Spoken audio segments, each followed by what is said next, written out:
Cindy Farris, and our executive director and in charge of all things around here to do our talk today. So come on up, Cindy. Let's welcome her. Give her a hand.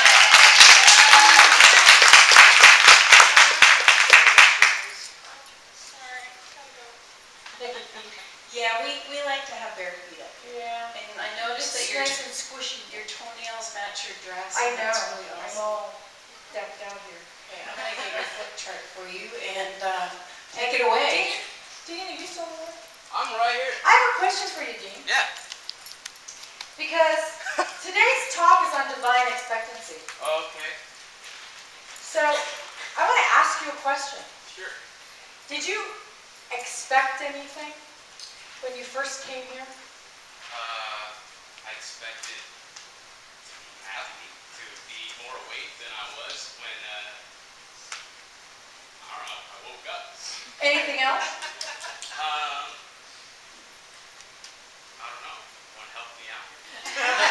So, what's happening on the 26th? Oh, my show. Yeah? And wineries and breweries. Yeah. It's fun.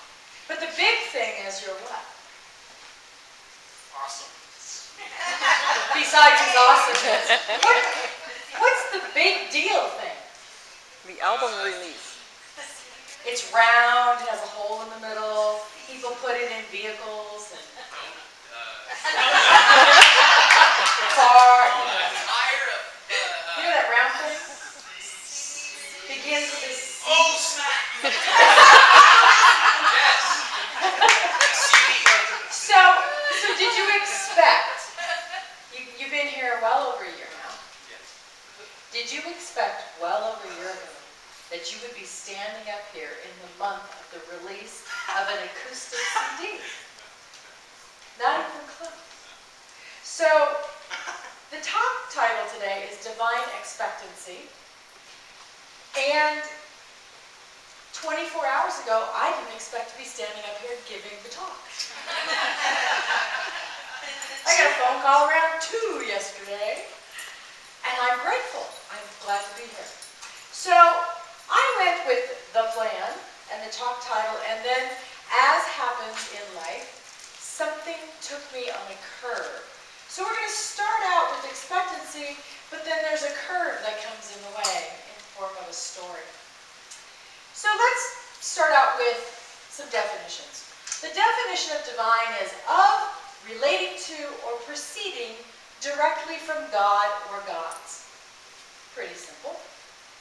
We're all in this divine flow, and for those of us who have been in classes and seminary and workshops and everything, we get the divine part, right? Expectancy, the state of thinking or hoping that something, especially something pleasant, will happen. So have you ever had an expectation? Have you ever had an expectation that didn't quite go the way you thought it might? Standing up here this morning was not exactly how I expected to spend my day, and I'm grateful for it. Have you ever had no expectation and something amazing happened? Yes. That was completely out of your sphere of influence? Yes. That's divine expectation. Somewhere planted in your mind, there was something brewing that had to get out somehow. And it comes out through manifestation of what you see around you. I found this quote by Ernest Holmes. It says, "A state of expectancy is a grand asset. A state of uncertainty, one moment thinking, perhaps, and the next moment thinking, I don't know, will never get the desired results." We have to come from a different place. We must come from a place where we are tapped into that divine message that when we expect something, divine flows through us and we manifest it out into the world. We are in control of our thoughts and our feelings And that's what creates that which we put forth. Expectancy is the name of a definite quality which calls on creative action. Therefore, when we speak the name of the feeling, expectancy, it should be called forth into activity in you. This is from a gentleman named James Porter Mills. Has anyone ever heard of him before? Me either. I Googled him. I Googled expectancy, and this is what I got. And he has free books for download on Google, just so you know. He wrote in 1909, and he was a New Thought guy, and I can't find any information about where he born and died or anything, but this was a brilliant statement. We have to tap into the feeling of expectancy in order to manifest our good. We have to do that. So that's where my talk started. And then I was walking down my hallway. And I have a bookcase, a built-in bookcase in the hall. And things sometimes happen in my house where books will fall off the shelf. Anybody have that happen? Like in a bookstore or in your libraries? Book fell off shelf. Here's the term.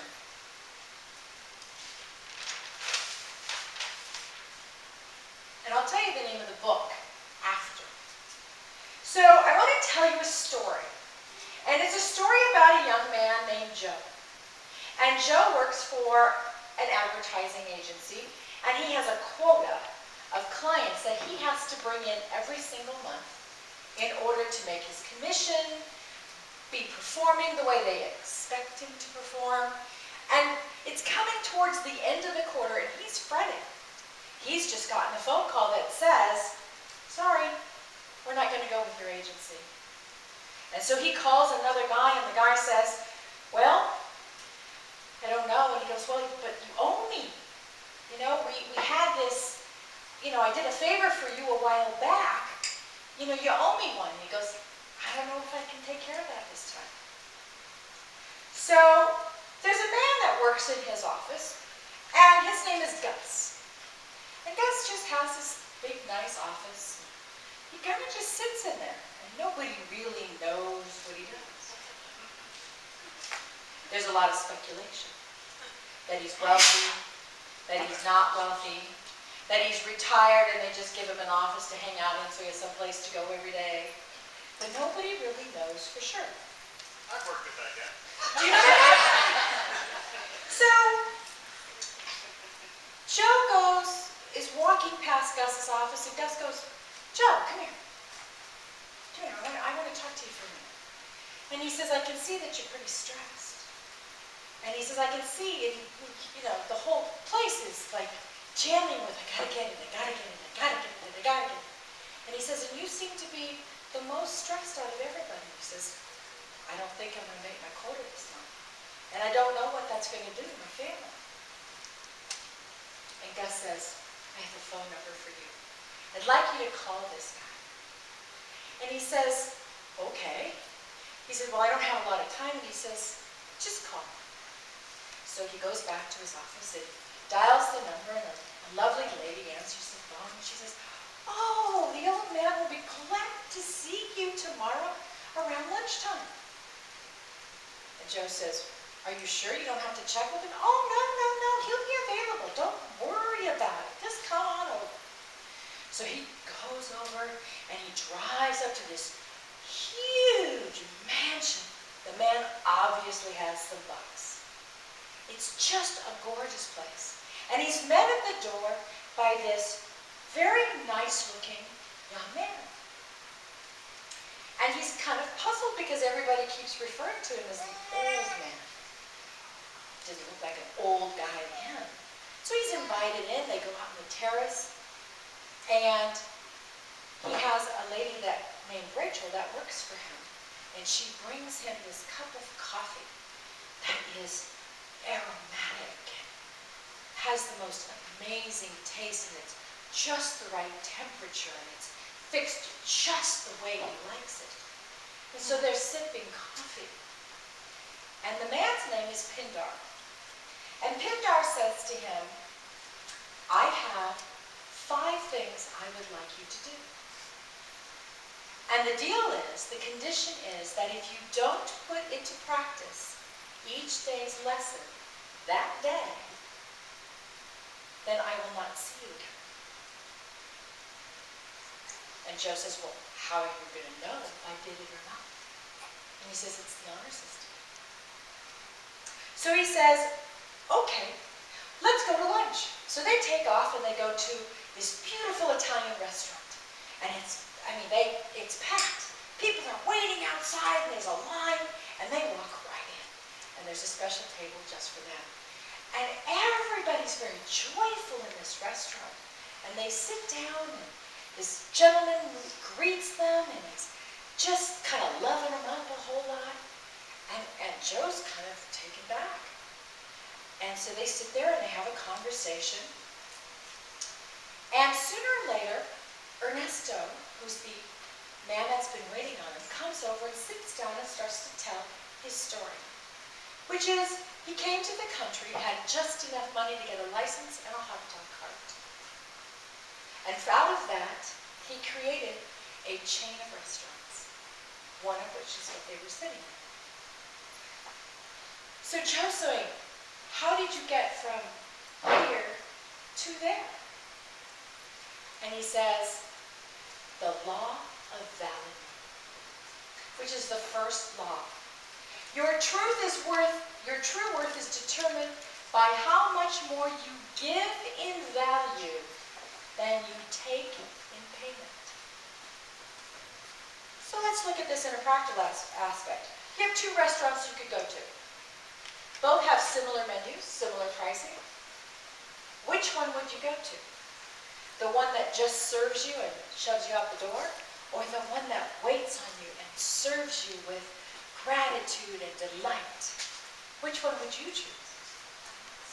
The second one, of course.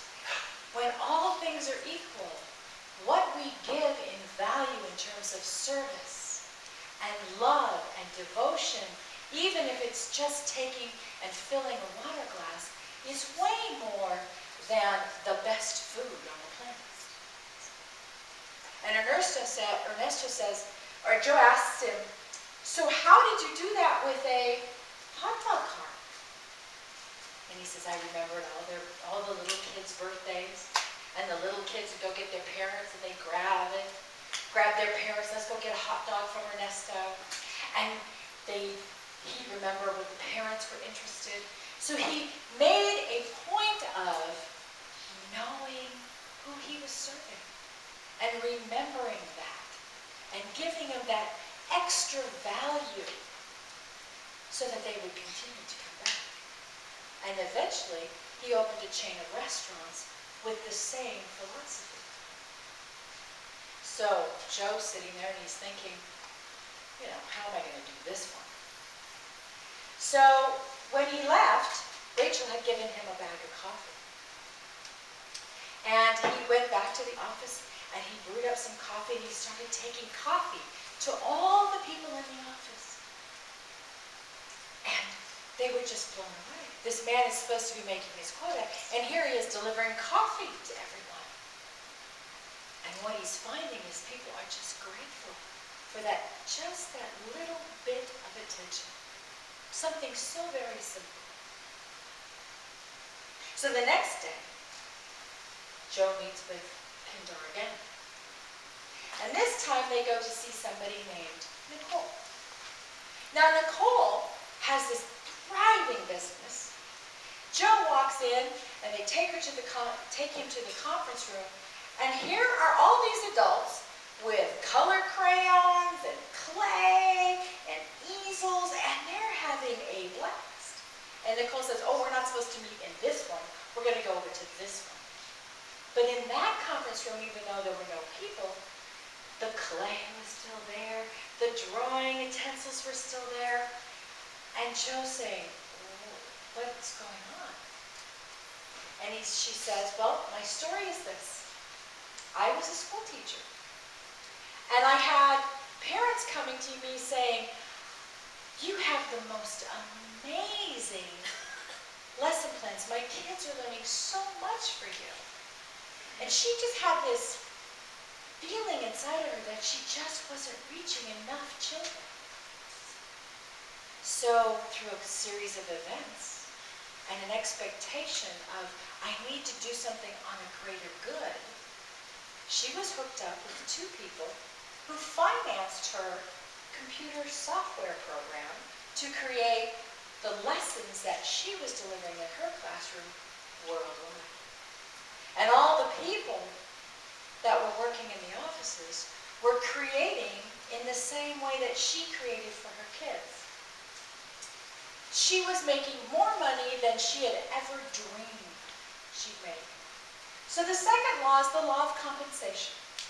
Your income is determined by how many people you serve and how well you serve them. And income can be anything. It doesn't have to be financial.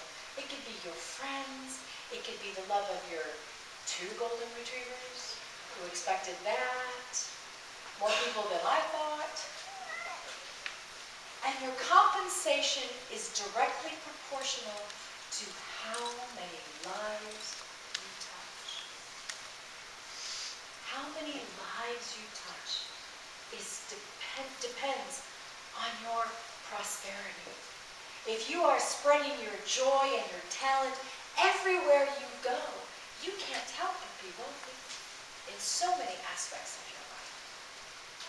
So Joe goes and he puts that one into practice. The next day he meets Sam. Now Sam is an interesting character. Sam was an insurance salesman, had his own business, and he's doing pretty good. He made a lot of money. But it wasn't enough, and sooner or later, people were pulling him in to mediate, to train, to articulate, do all kinds of things. And I have to move this because it's driving me nuts. Yep. Okay. There we go. So Sam had all the money he wanted. Sam didn't need any more money. But what Sam was really good at was connecting people and saying, I know this person over here can work well with this person over there. As Dr. Kim would say, putting their aces in their places. And that's what he was really, really good at. And he had a philosophy. We've heard people say that in negotiations we want a win-win. However, he had a different philosophy. I don't want to win. I want you to win. Win-win means I'm keeping score at some point, on some level. I do something for you, you do something for me. I do something for you, you do something for me. So there's a scorekeeping that's going on there. And he didn't believe in that. So what he did was he would give away the farm if he needed to. And he just connected people up, even if it meant that he was not in the scenario. And what he taught Joe was that your influence is determined by how abundantly you place others' needs first. Something that we try to emulate daily, minutely, hourly here at Clarity Academy. And if you do that, your needs will always be taken care of. Always. It's called enlightened self-interest. Interesting, huh? I like it. I love it. There should be a song about it, I think. Work on that, would you please, Tina? No. So that night, Joe goes home, and his wife is obviously distraught. And he and his wife had an agreement that they would each get 30 minutes of whining time. She would whine for 30, then it was his turn to whine about their day.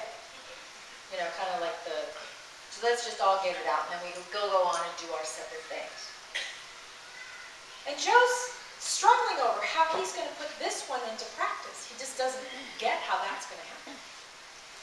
So his wife starts talking, and she's talking, and she's talking, and she's obviously distraught.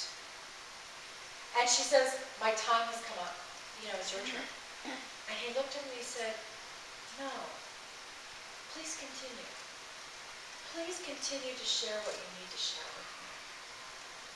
And he went to bed that night. And she had cried herself to sleep when she got all of that stuff out. And he woke up thinking he was going to have to call Pindar and say, I didn't do my homework. I didn't do it. And he looks over on the nightstand and here's a note from his wife that says, sweetheart, thank you for listening. I've never been so listened to in my life. He does. So the next day, Pindar takes him on a field trip. And they go to listen to this woman named Diana. And Diana, with the first two sentences, has captured the attention of everyone in the room. She's dynamic, she's powerful as a speaker. And she begins to tell her story. When she was 42 years old, on her birthday, her kids had arranged for her to go get a huge spa treatment. All day. They'd even gone so far as to arrange the babysitter so that mom wouldn't have to do that. On that same day, her husband walked out on her, never to be seen again, and left her to raise 3 children.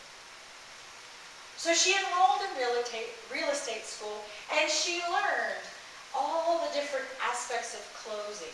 How many realtors do we have in the room? She had a closing thing for every alphabet, and in the book that I read, it lists them from A to Z. It's hysterical. And what she learned was a lot of skills on how to be a real estate agent, and a good one. After a year, she still hadn't sold the house. So she's thinking of, this is not working. I got to raise 3 kids. I have to figure something else out here. So she had one last client, and she decided to throw all that stuff that she learned out. And she just had a conversation with her. She just talked to her about her family and her friends and what she was looking for, and what she wanted in life, and how she wanted her house to be and look and create. And you know what? She sold the house. She didn't follow any of the rules of real estate. She sold her first house. So the law of authenticity says the most valuable gift you have to offer is yourself. Everything you do is 10% skill and 90% authenticity. In the Wednesday night class that we're in, holy cowabunga. It's getting pretty bare in there as we strip off the masks that we wear and get to the real us, the authentic us without the drama, without the stuff. And if we could walk around the world being authentic in each and every moment of our lives, how much easier would it be to be with people? So Joe went home and put that one into practice. So on the Friday of that week, he was supposed to meet somebody called the Friday guest. So he goes to Pindar's house again, and he sits down, and there's a luncheon there. And they start having a conversation. And the conversation centers on all of the things that Joe had learned so far. Be of value, be of service, be authentic, be real.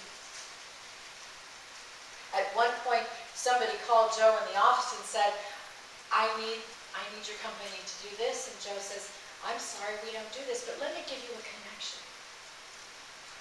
So he passed it on.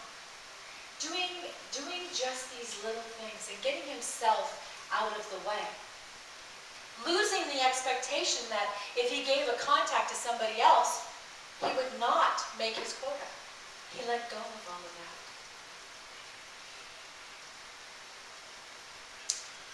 The last one is called the law of receptivity.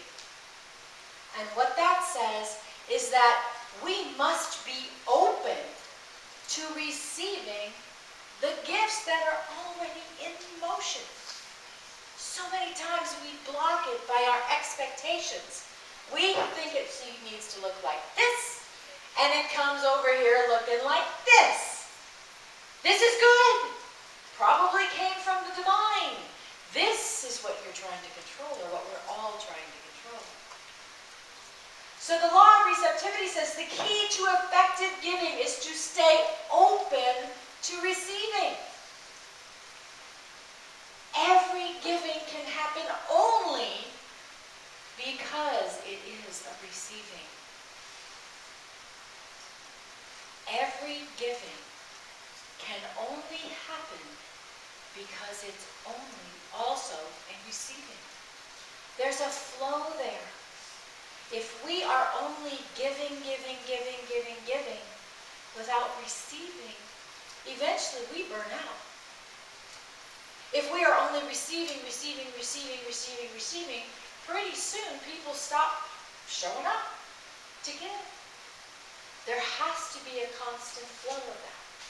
My mom, who I am a taller version of, is a caregiver. And that's, if you look at archetypes, that's the archetype that she is. That's what she does. And she's been caregiving my stepdad for about 10 years now. And she does not like asking for anything. And I keep trying to remind her that I have not mastered the art of mind reading yet. So if she needs something, she's got to have to pick up the phone or get on her computer and email me and let me know, what is it that you need? And somebody offered her something that was truly magnanimous. And she said, no. And I finally looked at her and I said, Mom, please start saying yes. Because every time we say no, when somebody offers something to us, we are depriving them of their joy of giving. We must, as human beings, be open and receptive to the smallest of gifts. Judy called me on Saturday and offered to give me a healing for my headache that I had. And asked me to do it. And I said, oh, please, yes. I'm truly grateful because she got rid of my headache. She helped get rid of my headache. I sat quietly. She forced me to sit quietly for a while. I need you to sit for an hour, okay, and be quiet. And I just was open and receptive to the beautiful gift that she gave me of healing. And I've been fine ever since. And it's as simple as that. Being open to, may I help you lift that chair? May I help you do this? May I help you do that? And being open and receptive and grateful for all the blessings that come to us. So, Joe is continuing on his journey, and he leaves and he's got these lessons. And he doesn't know how this is all going to work out. And at the end of the book, there's this story about how Joe has worked with this woman, remember Rachel, with the coffee? He got this phone call in his office that some agency, it was like a cruise ship line or something, had lost the coffee concession. And they needed an international coffee expert to fill it. And here was Rachel, who had made contacts with 36 countries who grew coffee and got the concession and became a coffee magnate. And Joe and she and Pindar all came together to create this company that was based on giving, value, service, authenticity, and receptivity. So we know that when gratitude and generosity are combined with sincerity or authenticity and value, all we can have is happiness. And wouldn't that be an amazing thing, amazing way to live our life? Would that not be awesome? Thank you so much.